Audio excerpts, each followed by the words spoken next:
तुम इस खानदान पर लगा हुआ सबसे बड़ा कलंक हो। तुम्हें इस घर में रहने का कोई अधिकार नहीं। निकल जाओ यहाँ से, वरना तुम्हें धक्के मारकर बाहर फेंकवा दूंगा। एक मध्यम आयु का आदमी एक 20-22 साल के युवक को डांटे जा रहा था।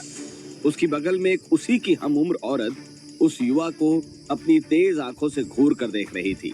वो युवा चुपचाप ये सब नीचे सिर झुका के सुने जा रहा था, लेकिन उसने पलटकर एक भी जवाब नहीं दिया।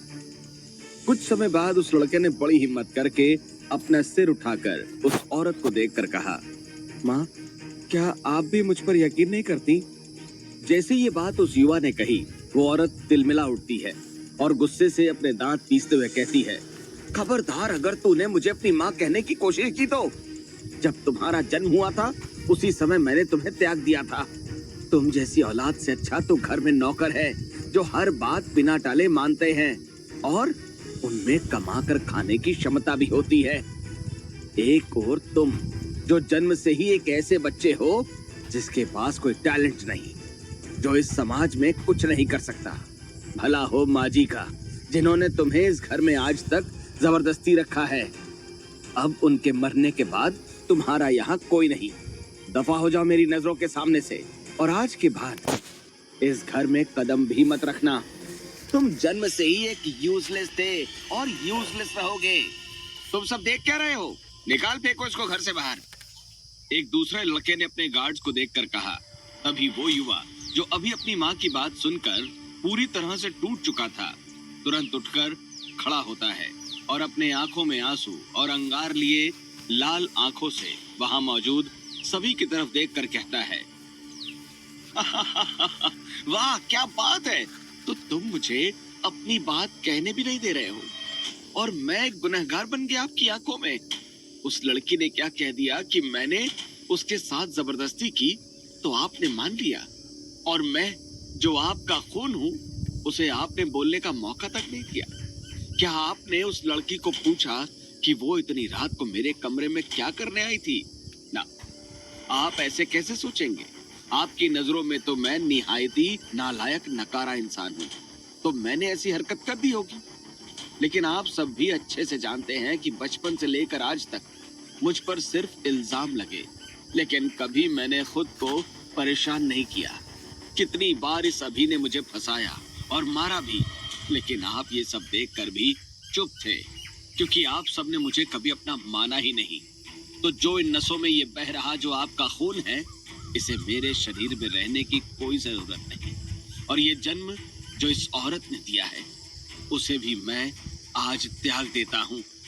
आज के बाद आप सब लोगों के लिए मैं मर चुका हूँ, और अगर फिर मिले तो याद रखना कि वो आप सबकी जिंदगी का आखिरी दिन होगा। क्योंकि अगर मैं वापस आया तो मैंने पिछले 20 साल से इंतजार किया, एक दिन ये परिवार मुझे अपनाएगा। लेकिन ये मेरी गलतफहमी थी। मैं अब सोचता हूँ कि आखिर मैंने ऐसा क्या गुनाह किया जिसकी वजह से आपने मुझे जन्म से ही त्याग दिया था? आखिर मैं ही क्यों? आवेश में आकर वो युवा इतना बोलकर वहां से निकल जाता है। तो दोस्तों, आप लोग सोच रहे होंगे आखिर इस लड़के के साथ ही ऐसा बर्ताव इन लोगों ने क्यों किया?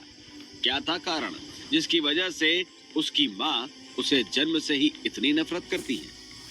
इस लड़के का नाम है शौर्य, जो हमारी इस कहानी का नायक है, और उसे उसकी दादी की मृत्यु के बाद घर से निकाल दिया जाता है। उसके परिवार में उसके दादाजी, जो कि हेड ऑफ फैमिली हैं, दीनानाथ अग्निहोत्री, जो कि एक रिटायर्ड सरकारी अफसर थे, और उनके 3 बेटे और 2 बेटियां हैं। श्रीकांत अग्निहोत्री, जो कि उनका सबसे बड़ा बेटा, और उनकी पत्नी आशा। इन्हें 2 बेटे हैं, एक अभी और दूसरा विशाल। दुष्यंत, जो उनका दूसरा बेटा और शौर्य का पिता है, और उनकी पत्नी रागिनी, जो कि शौर्य की माता है। इन्हें 2 बच्चे हैं, एक शौर्य और उसकी बहन सिया, जो कि उम्र में शौर्य से छोटी है। इसके बाद आते हैं उसके तीसरे चाचा राकेश और उनकी पत्नी सीमा। इन्हें 2 बेटियां हैं, जिया और प्रिया, जो कि ट्विंस हैं।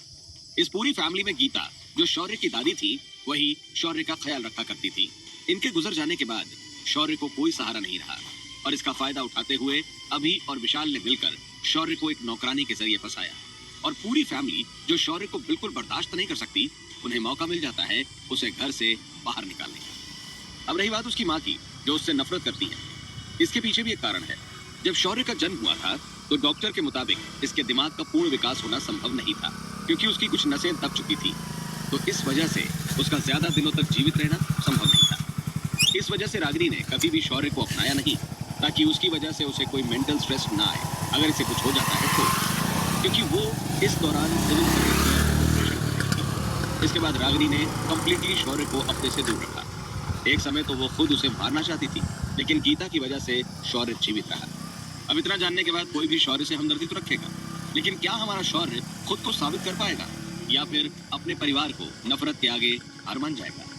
आखिर शौर्य के साथ ऐसा कौन सा हादसा होता है जिसकी वजह से वो पूर्णतः बदल जाता है? इस कहानी को जानने के लिए मेरे साथ जुड़े रहें और सुनते रहें Lord of the dimension, only on pocket FM. Rahul यानी कि मेरे साथ।